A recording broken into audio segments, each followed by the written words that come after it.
আপনারা শুনছেন radio Bikrampur ৯৯.২ FM। প্রাণের কথা মনে সুর, রেডিও বিক্রমপুর 99.2 FM।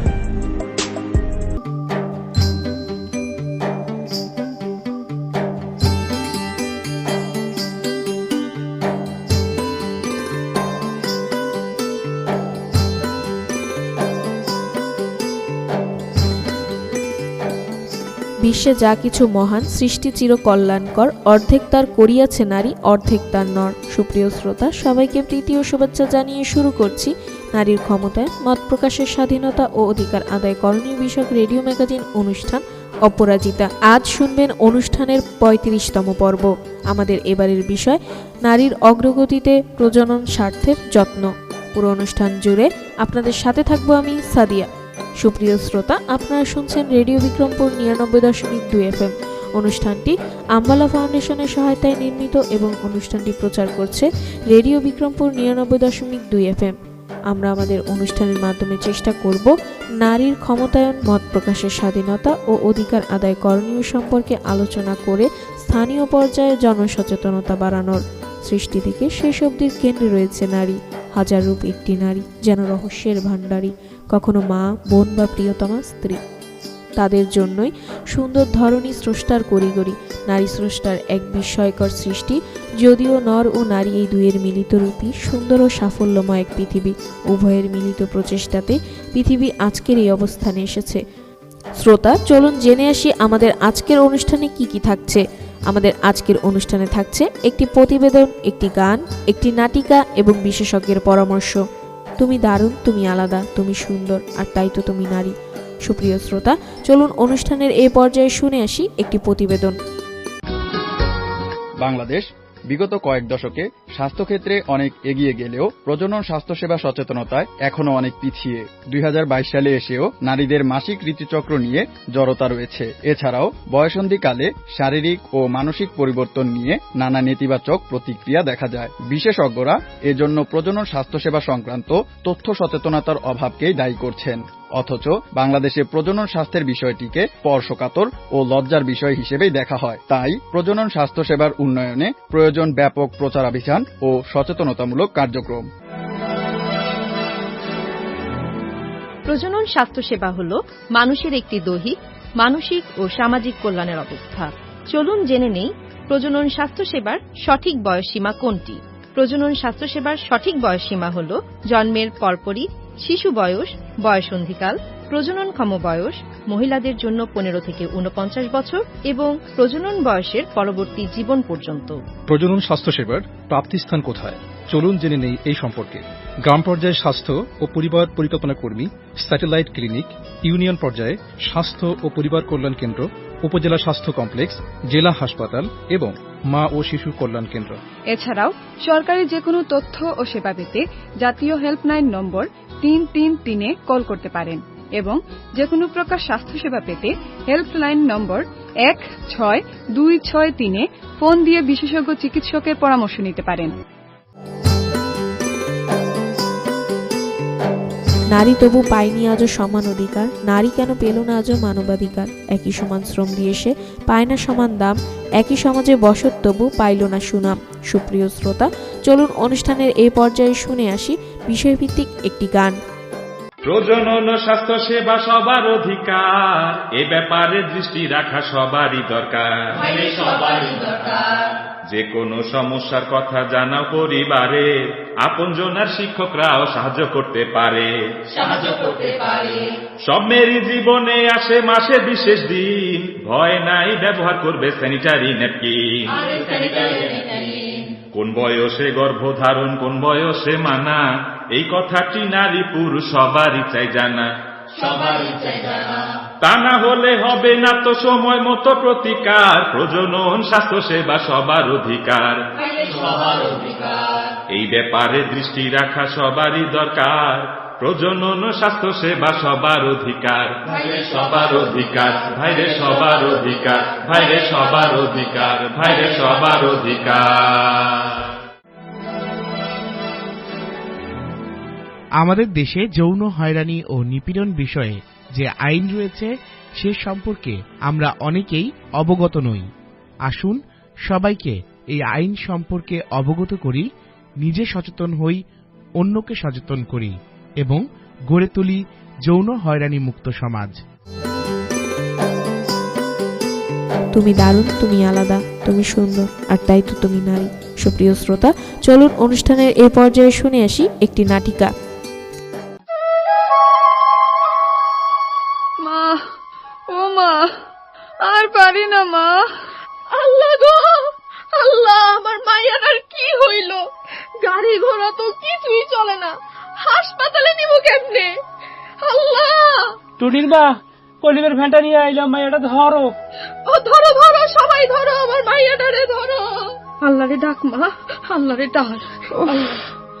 আল্লাহ আল্লাহ আল্লাহ রে, কতবার বলছিলাম টুনির বাপেরে, শুনলো না। দূর থামো তো, জ্ঞানী ভাল লাগে না, বিপদ সামলাই, পুরান কথা বাদ দাও। আল্লাহ আল্লাহ। আইয়া পড়ছি মামা, মামা আইয়া পড়ছি হাসপাতালে। এই সরেন সরেন, এই সরেন, ভ্যানটা একটু ভিতরে দেন তো, আমাকে লগে রুগী আছে, রুগী আছে। এই সবাই মিলে ধরো, টুনিরে হাসপাতালের ভিতরে যাইতে হইব। সবাই মিলে ধরো, ওরে ধরো ধরো। ডাক্তার আপা, আমার মায়েরারে বাঁচান, রাত থেকে পানি ভাঙতেছে, আমার মায়েরারে বাঁচান আপা। কান্নাকাটি বন্ধ করেন, দেখতে দেন।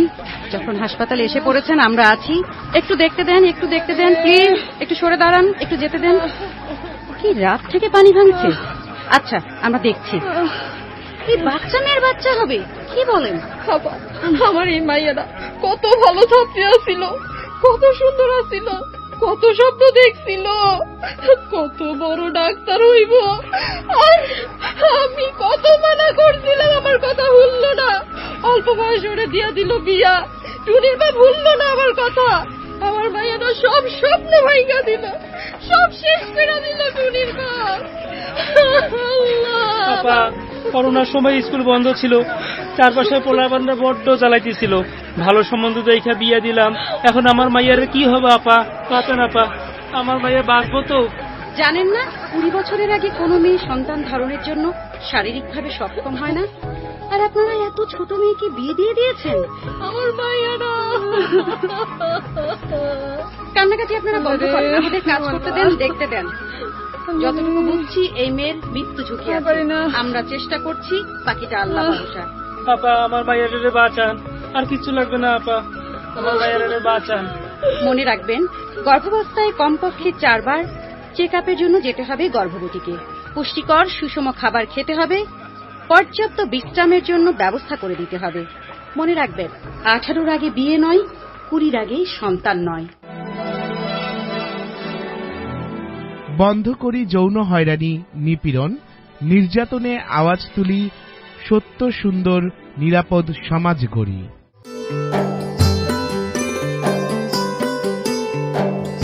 কোন কালে একা হয়নি কো জয়ী, পুরুষের তরবারি প্রেরণা দিয়েছে, শক্তি দিয়েছে বিজয়ালক্ষ্মী নারী। সুপ্রিয় শ্রোতা, চলুন অনুষ্ঠানের এই পর্যায়ে শুনে আসি বিশেষজ্ঞের পরামর্শ। একটা মেয়ের শারীরিক এবং মানসিক বিকাশ হতে 18 বছর সময় প্রয়োজন। এই কারণেই কিন্তু বাল্যবিবাহ নিরোধ আইনে 18 বছর বয়সটাকে ধরা হয়েছে। তার যে একটা মেয়ে বাড়তে থাকে, 18 বছর মানে হলো তার সেই সময় বয়সন্ধিকাল চলছে। তো বয়সন্ধিকাল যখন চলছে তখন তার শরীর এবং মনের কিন্তু অনেক পরিবর্তন হয়, শারীরিক গঠনের পরিবর্তন হয়। একটি মেয়ে শারীরিক পরিপূর্ণতা আসে না 18 বছরের আগে। এখানে বিয়েটা তো শুধুমাত্র যে একটা সামাজিক বিষয় তা না। একটা মেয়ে, একটা বিয়ে হওয়া মানে একজন নারী পুরুষের দৈহিক মিলনেরও এখানে একটা বিষয় থাকে, যে ক্ষেত্রে একটা মেয়ে পরিপূর্ণভাবে সেই পদ্ধতিতে, সেই প্রক্রিয়াটাতে যাওয়ার জন্য আসলে প্রস্তুত হয় না 18 বছরের আগে। এরপরে হচ্ছে যে তার এই কারণে বাল্যবিবাহ হলে কিন্তু তার স্বাস্থ্য ঝুঁকিটা বিভিন্ন কারণে থেকেই যায়। যেহেতু তার শারীরিক পরিপূর্ণতা আসে না, সেই সময়ে সে একটা শারীরিক সম্পর্কের মধ্য দিয়ে যখন যায় তখন তার বিভিন্ন তার যেই প্রজনন যেই অঙ্গগুলি আছে সেই অঙ্গের বিভিন্ন হানি হতে পারে। বিভিন্ন ধরনের ক্ষতির সম্মুখীন হতে পারে। তারপরে যে বিষয়টা হয় যে একটি শিশু 18 বছরের আগে একটি শিশু, তার গর্ভে যখন আরো একটি শিশুর আগমন ঘটে, তখন কিন্তু তার সেই সন্তান জন্ম দিতে গিয়ে বা সেই সন্তানটিকে তার গর্ভে ধারণ করতে গিয়ে সে নানান রকমের স্বাস্থ্য ঝুঁকির সম্মুখীন হয়। পাশাপাশি সে হচ্ছে যে সন্তান জন্মদানের সময় তার মৃত্যুরও একটা ঝুঁকি থেকে যায়, এবং সন্তান জন্মদানের পরেও কিন্তু সন্তান জন্মদানের সময় তার শারীরিক বিভিন্ন ঝুঁকি থাকতে পারে। তার যেহেতু তার অঙ্গের শারীরিক প্রত্যঙ্গগুলি যখন পরিপূর্ণভাবে সুগঠিত না, তখন সন্তান জন্মদান করতে গিয়ে তার কিন্তু সেই অঙ্গেরও ক্ষতি হতে পারে। এবং আরো একটি যে বিষয়টা হয়, অল্প বয়সে বিয়ের কারণে তার স্বামীর সাথে তার শারীরিক সম্পর্ক তৈরি করতে গিয়ে তার যে যৌনাঙ্গ সেটারও অনেক সময় ক্ষতি হয়, এবং অল্প বয়সে সে সন্তান জন্মদান করতে গিয়ে তার শরীর স্বাস্থ্য হানি ঘটে, তার চেহারার সৌন্দর্য লাবণ্য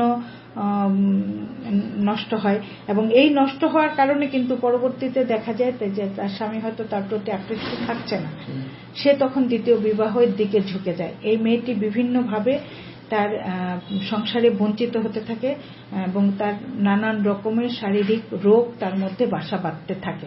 এটা বাল্যবিবাহ হয়েছে এমন অনেক উদাহরণ আমাদের কাছে আছে। যারা আমি যদি আমার কথা বলি, আমার সাথে পড়াশোনা করেছে যারা স্কুল পর্যায়ে তাদের বিয়ে হয়ে গেছে, বাল্যবিবাহের শিকার হয়েছে, তাদের রাস্তাঘাটে দেখলে এখন আমি চিনতে পারি না। অনেক সময় মনে হয় তারা আমার মা চাচি পর্যায়ে চলে গেছে। মানে আমাকে দেখে যে আমি যে কর্মজীবনে আছি, আমি যে ভাবে স্বতঃস্ফূর্ত আছি, তাদের লাইফস্টাইল কিন্তু একদম অন্যরকম। হ্যাঁ, তো এই শারীরিক ক্ষতিটা আসলে অনেক হয় আর কি। ধন্যবাদ। যৌন হয়রানি, নিপীড়ন ও যৌন সংক্রান্ত অবাঞ্ছিত আবদারি যৌন হয়রানি বা নিপীড়ন। সেটি হতে পারে ছেলে মেয়েকে বা মেয়ে ছেলেকে। তবে পুরুষতান্ত্রিক সমাজ ব্যবস্থায় সাধারণত মেয়েরাই বেশি যৌন হয়রানির শিকার হয়ে থাকে। নারী নির্যাতন সম্পর্কে বিশ্ব স্বাস্থ্য সংস্থার রিপোর্ট বলে, বিশ্বের প্রায় 1/3 নারী যৌন নির্যাতনের শিকার।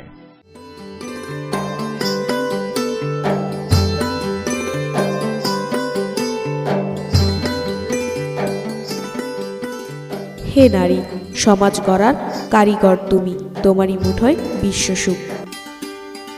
প্রিয় শ্রোতা, আমরা অনুষ্ঠানের একেবারে শেষ পর্যায়ে চলে এসেছি। এতক্ষণ আপনারা শুনলেন নারীর ক্ষমতায়ন, মত প্রকাশের স্বাধীনতা ও অধিকার আদায়ে করণীয় বিষয়ক রেডিও ম্যাগাজিন অনুষ্ঠান অপরাজিতা। অনুষ্ঠানটি আমলা ফাউন্ডেশনের সহায়তায় নির্মিত। অনুষ্ঠানটি প্রচারিত হলো রেডিও বিক্রমপুর 99.2 FM এ। পুরো অনুষ্ঠান জুড়ে আপনাদের সাথে ছিলাম আমি সাদিয়া। অনুষ্ঠানের আগামী পর্ব শুনতে আমন্ত্রণ জানিয়ে শেষ করছি আমাদের আজকের অনুষ্ঠান। সবাই স্বাস্থ্যবিধি মেনে চলুন, সুস্থ থাকুন, নিরাপদে থাকুন, আর সব সময় কান পাতুন রেডিও বিক্রমপুর 99.2 FM এ। এবার বিদায়ের পালা। তার আগে জানিয়ে দেব আজ আমরা অপরাজিতার এই আয়োজনে সাথে ছিলাম। উপস্থাপনায় আমি সাদিয়া, প্রকৌশল সহযোগিতায় ছিলেন মামুনুর রশিদ। অনুষ্ঠানটি নির্দেশনা ও পরিকল্পনায় ছিলেন মোহাম্মদ আওলাদ হোসেন খান শিবলি। অনুষ্ঠানটি প্রচার করছে রেডিও বিক্রমপুর 99.2 FM।